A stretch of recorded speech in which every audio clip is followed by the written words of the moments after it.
Our scripture tonight comes from Luke chapter 6, verses 27 through 31. But I tell you who hear me, love your enemies, do good to those who hate you, bless those who curse you, pray for those who mistreat you. If someone strikes you on one cheek, turn to him the other also. If someone takes your cloak, do not stop him from taking your tunic. Give to everyone who asks you. And if anyone takes what belongs to you, do not demand it back. Do to others as you would have them do to you. For the word of God for the people of God. Thanks be to God.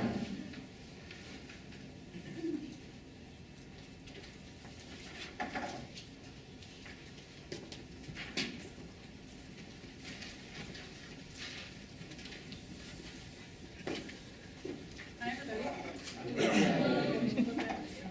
Thank you for coming tonight. I know, as it was stated at the beginning, this is the day before spring break, so I appreciate you coming out, and I'm really grateful and happy to be here with you tonight. So thank you for allowing me to be here and to speak. So I'm honored to be speaking in this capacity. When I was reflecting on what I was going to speak about, the concept of giving in different capacities kept creeping into my mind. And I wasn't sure what that meant, so I kept trying to reflect on that. And there were a couple of times in the weeks prior where, again, I was just trying to figure out what to say. I woke up at different times thinking and imagining myself talking about the ways in which we give in three different ways. One, how we give to ourselves. Two, how we give to others. And three, how we ultimately give to God. And so I took those as signs because this kept creeping into mind that I probably should talk about giving tonight. So I'm going to be talking about giving. And why talk about giving? One, we are in the midst of the Lenten season, and so many of us are giving up things throughout this season. But the Lenten season allows us to dive into ways that God gave everything to us and for us. So many times throughout the Bible, giving is referenced. John 3:16, which is referenced so many times in so many things that we're reading. For God so loved the world that he gave his one and only Son. And because God loved, he gave. Because God is love, he is also a giver. He set the example of giving motivated by love. I did a word search on how many times the word give or giving is in the Bible. And if you had to guess, what kind of guesses would you have for how many times those words are in the Bible? 3,000? Yeah. So over 3,000 times the words give or giving are referenced in the Bible in different capacities. So in our general society, we typically talk about giving to others. You know, why should we give to others? It makes us better people. There have been lots of scientific studies done about giving, and that giving actually both physically and emotionally is good for our bodies. So again, scientific studies done about giving. So I read an article, there were two doctors that wrote an article, their last names were March and Setti, in 2010, talked about the 5 ways in which giving is good for you. They say giving makes us feel happy, giving is good for our health, giving promotes cooperation and social connections, giving evokes gratitude, and ultimately giving is contagious. And so the first type of giving I'm going to talk about is giving to yourself. I think a lot of times we talk about giving in different capacities, and we feel sometimes burdened by that because sometimes we're pressured to give to others all the time. And so I want to be clear that the first concept I want to talk about is in regards to giving and how we give to ourselves. So giving to ourselves sometimes may sound anti-giving. However, if we're not finding ways to fill ourselves up, fill up our energy tanks, it's hard to find ways in which we can ultimately then give to others. So Brene Brown, an author that some of you may have read some of her works, she talks a lot about this concept of working on yourself first. And she says, until we can give and receive with an open heart, we're never really giving with an open heart. When we attach judgment to receiving help, we knowingly or unknowingly attach judgment to giving help. Ultimately, she is saying that we must be willing to give to ourselves, to fill ourselves up, before we can give to others. So for many of us, myself included, giving to ourselves always comes last. So by doing this to ourselves, what we're really doing is leaving less room for us to give to others. So in a little bit, I'm going to have you share and think about ways that you're giving in different capacities, but I wanted to share some ways that I'm trying to work on myself, because these are things that we all need to try to work on a regular basis. So recently, I've been really trying to make a concerted effort to have time every day for reflection time. And that's so important, even if you take 5 or 10 minutes in the morning, but find whatever works for you and having some reflection time. We also have had a walking challenge going on for faculty staff at the university. And so I've been on a team, and I've made a point every day to find an hour between the different meetings and commitments that I have to go over to Nickerson and walk for 1 hour. 1, so I can get my steps in and compete with the other teams, but 2, because it really gives me time, again, for reflection and to think about how my day has gone, what I need to get done the rest of the day, and how I can give to myself so ultimately I can be a better giver to others. I'm also working on getting more sleep, finding time to make sure that I'm doing better, to have time throughout the day so that I can schedule time for things that I enjoy. So this, I'm going to talk a little bit, then we're doing activity, I'll talk a little bit, do an activity. So everyone should have gotten an orange sheet with a pencil. If you don't, if you'll just raise your hand and we'll make sure that you get one. But the top 3 boxes on your paper talk about giving to yourself. And so if you'll just take a minute to fill in the three boxes at the top in ways in which you feel that you are currently, or that you want to commit yourself to, working on yourself. So if you'll just take a minute to do that, and then I'm going to have you move for a second and do a minute of sharing. So again, 3 ways that you're working on yourself, or that you would like to commit yourself to giving to yourself.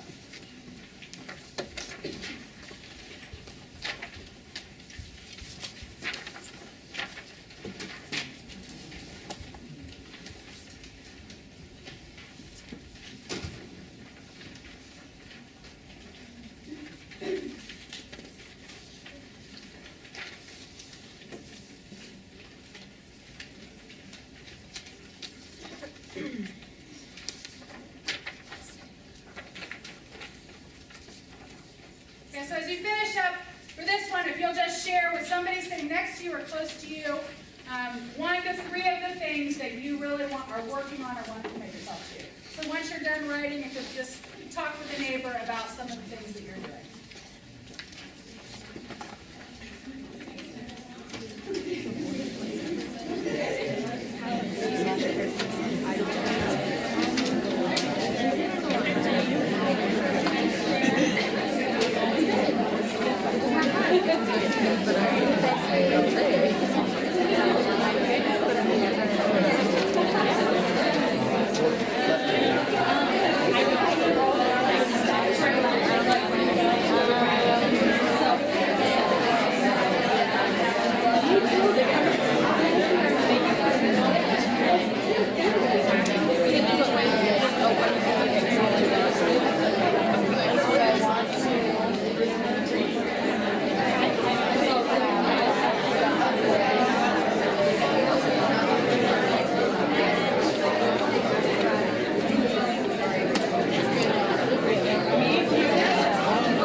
Excellent. Okay. The second concept I want to talk about after giving to yourself is giving to others. So it's crucial for us to always give and try to give with an attitude of love. Sometimes we may feel forced to give, sometimes we're pressured to give, Our friends are giving, our family's pressuring us to give, but to think about the ways in which we can give with an attitude of love. There are numerous verses in the Bible that reiterate this concept. If I give all my possessions to feed the poor, but do not have love, it profits me nothing. Corinthians 13:3. John 15:13, greater love has no other than this, that one lay down his life for his friends.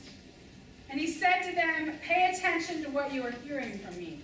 The standard you use for giving to others is the standard they will use on you, with even more added.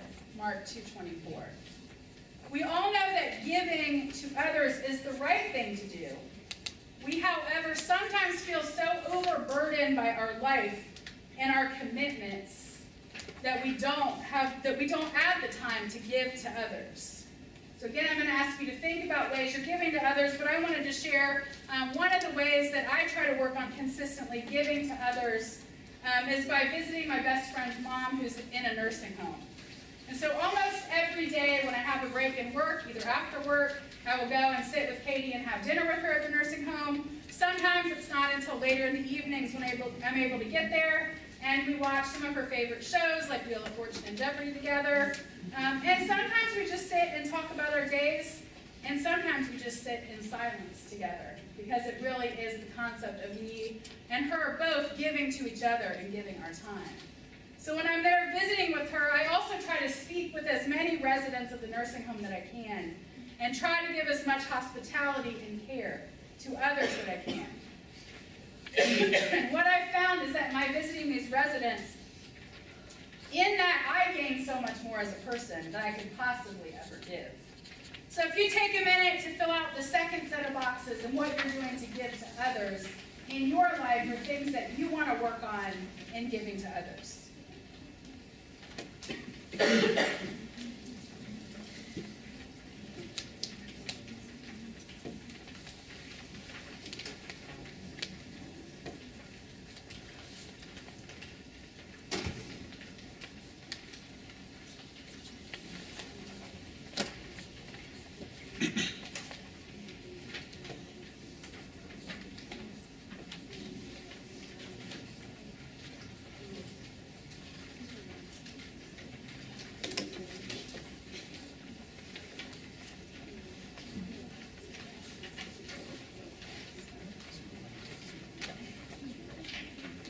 Okay, so as you're finishing up filling out these boxes, I'm going to ask that you just get up and try and find somebody else that you haven't talked to quickly. You'll eventually come back to your seats and just leave your stuff where you are. But if you get up real quick, find somebody you haven't talked to.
I want to make sure we get through everything.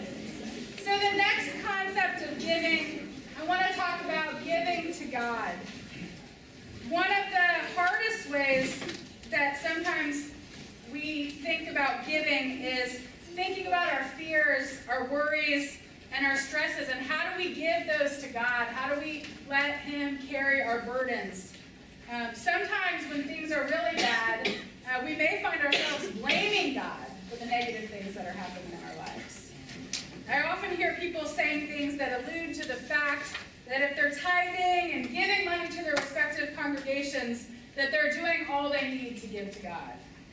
And in my opinion, in order to truly trust God, we must be willing to listen to the voices that speak the will for our lives, give us the hints where we need to be, and what we need to be doing in our lives and our futures.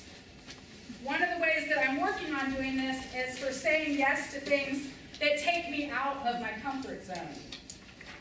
And sometimes we get these gentle nudges, and for me, it's voices in my head or waking up thinking about things, and I don't always listen to them, but I'm working on that.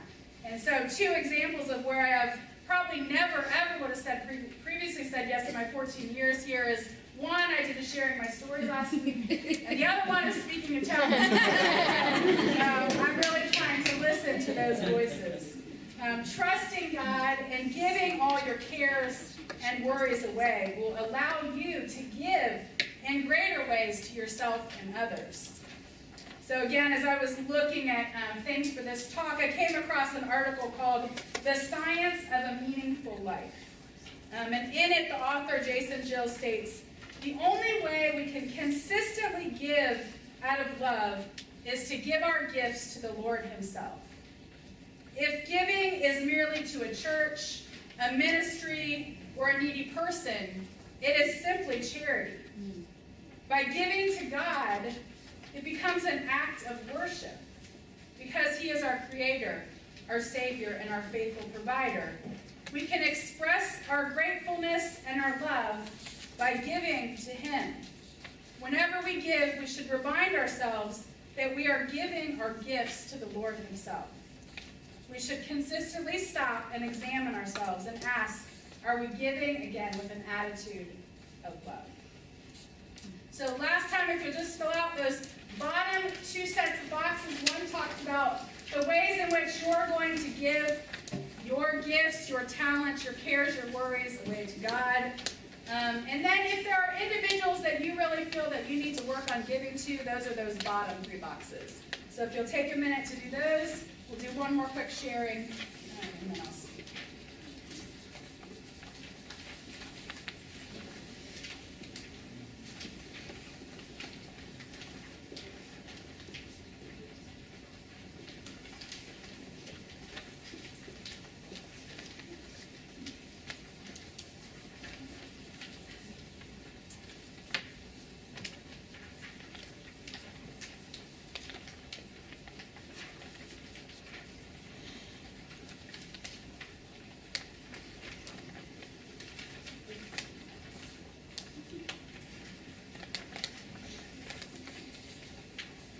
As you finish up those boxes, if you'll move quickly one last time, share with somebody that you haven't talked to, that you don't know, about the ways in which you're giving to God, and maybe some folks that you want to work on giving to.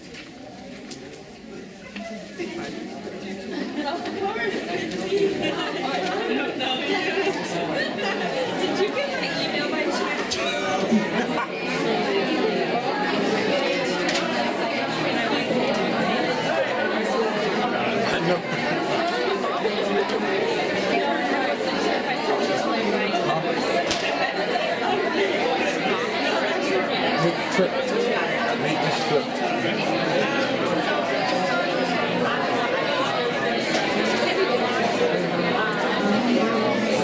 It's me.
One of the things that came to my mind was a book that I read when I was little, and many of you may have read it. It's called The Giving Tree by Shel Silverstein. How many of you have read that book? Okay, so some of you, but not all of you. And for me, I think it is really the ultimate story of two different things. One, how sometimes we receive without giving in return, and the pain that sometimes that causes to other people. And additionally, how it illustrates how some of us give so unselfishly to others so many times, and how truly beautiful that can be. So I want to quickly read this story because I think it is very powerful, and I hope for those of you that haven't heard it, it will leave an impact on you. So this is called The Giving Tree. Once there was a tree, and she loved a little boy. And every day the boy would come and would gather in her leaves and make them into crowns and play king of the forest. He would climb up her trunk and swing from her branches and eat apples. They would play hide and go seek, and when he was tired, he would sleep in her shade. And the boy loved the tree very much, and the tree was happy. But time went by, the boy got older, and the tree was often alone. And then one day the boy came to the tree, and the tree said, "Come, boy, climb up my trunk and swing from my branches. Eat apples and play in the shade and be happy." "I am too big to climb and play," said the boy. "I want to buy things and have fun. I want money." "I'm sorry," said the tree, "I have no money. I do have apples and leaves. Take my apples. Sell them in the city, and then you will have money, and you will be happy." And so the boy climbed up the tree and gathered the apples and carried them away, and the tree was happy. And the boy stayed away for a long time, and the tree was sad. And then one day the boy came back, and the tree shook with joy. And she said, "Come, climb up my trunk, swing from my branches, and be happy. I'm too busy to climb trees. I want a house to keep me warm," said the boy. "I want a family and children. I need a house." "I have no house," said the tree. "The forest is my house. So you may cut off my branches and build a house, and then you will be happy." And so the boy cut off her branches to build his house, and the tree was happy. And the boy stayed away for a long time, and when he came back, the tree was so happy she could hardly speak. "Come, boy," she whispered. "Come and play." "I am too old and too sad to play," said the boy. "I want a boat that will take me far away from here. Can you give me a boat?" "Cut down my trunk and make a boat," said the tree. "Then you can sail away and be happy." And so the boy cut down her trunk and made a boat and sailed away. And the tree was happy, but not really.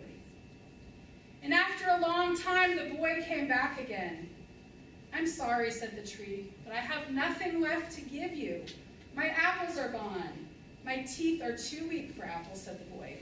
"My branches are gone," said the tree. "You cannot swing on them." "I am too old to swing on the branches," said the boy. "My trunk is gone," said the tree. "You cannot climb." "I am too tired to climb," said the boy. "I am sorry," said the tree. "I wish I could give you something, but I have nothing left.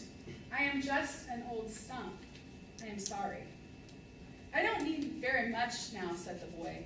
"Just a quiet place to sit and rest. I am very tired." "Well," said the tree, straightening herself up as much as she could. "Well, an old stump is good for sitting and resting. Come sit down. Come sit down and rest." And the boy did, and the tree was very happy.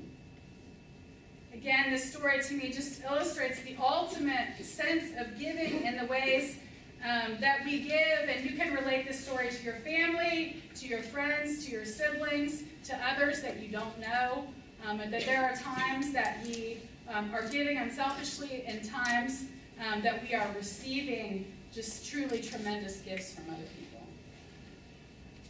So I have a quick, just couple-minute video that I want to show that I also think illustrates how how giving back to others in different aspects of our lives can bring a deeper understanding of ourselves, a deeper understanding of the world. So the video has subtitles. It's not in English, but you can easily get the point of this quick video.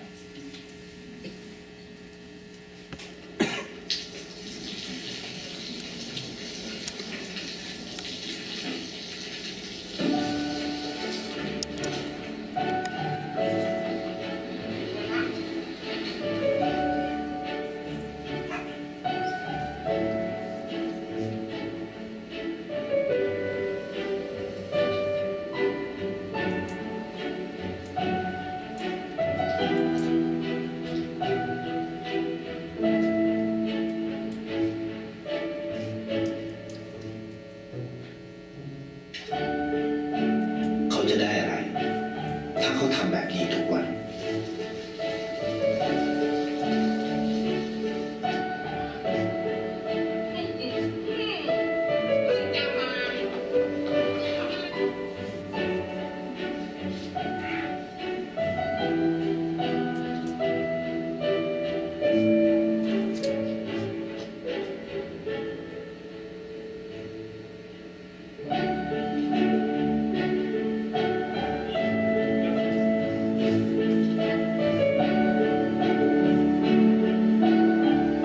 เขาจะไม่ได้อะไรเลย ไม่ได้รวยขึ้น ไม่ได้ออกทีวี ไม่มีใครรู้จัก ไม่ได้มีชื่อเสียงที่มากขึ้น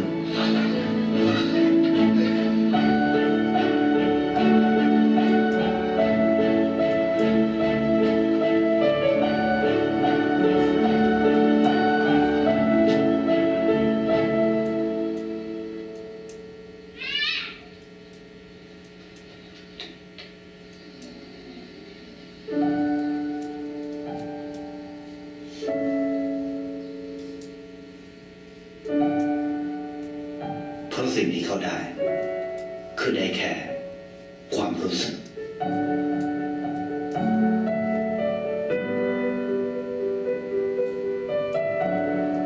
ได้เห็นความสุข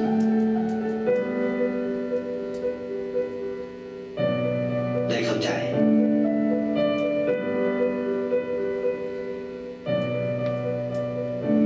ได้ความรัก ได้ในสิ่งที่เงินซื้อไม่ได้ ได้โลกที่สวยงามกว่าเดิม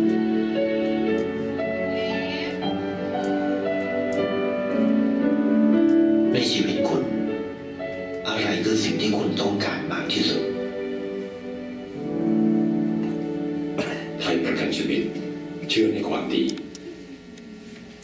So that video, again, just illustrates the power of giving back to others. And I know not everyone could probably see the subtitles, but basically what it states you receive from giving is emotions, you witness happiness, you reach a deeper understanding, you feel love, and you receive what money can't buy, ultimately making the world more beautiful.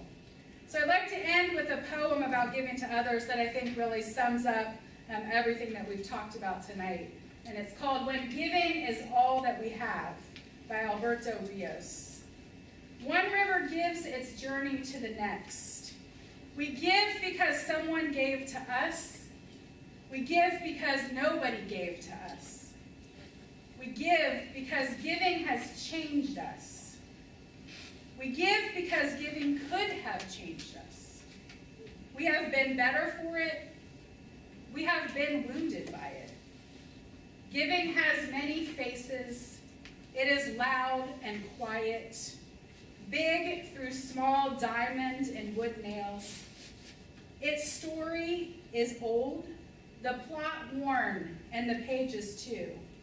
But we read this book anyway, over and over again. Giving is first, and every time, hand to hand, mine to yours, yours to mine. You gave me blue, I gave you yellow. Together, we are simply green. You gave me what you did not have. and I gave you what I had to give. Together, we made something greater from the difference.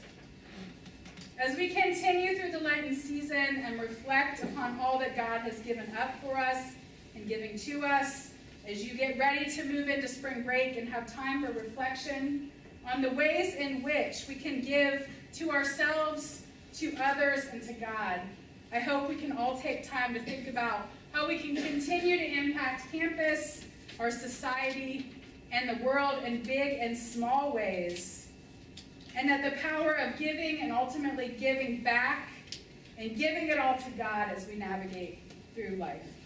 Thank you for allowing me to be here with you tonight, and I wish you all a safe and happy spring break.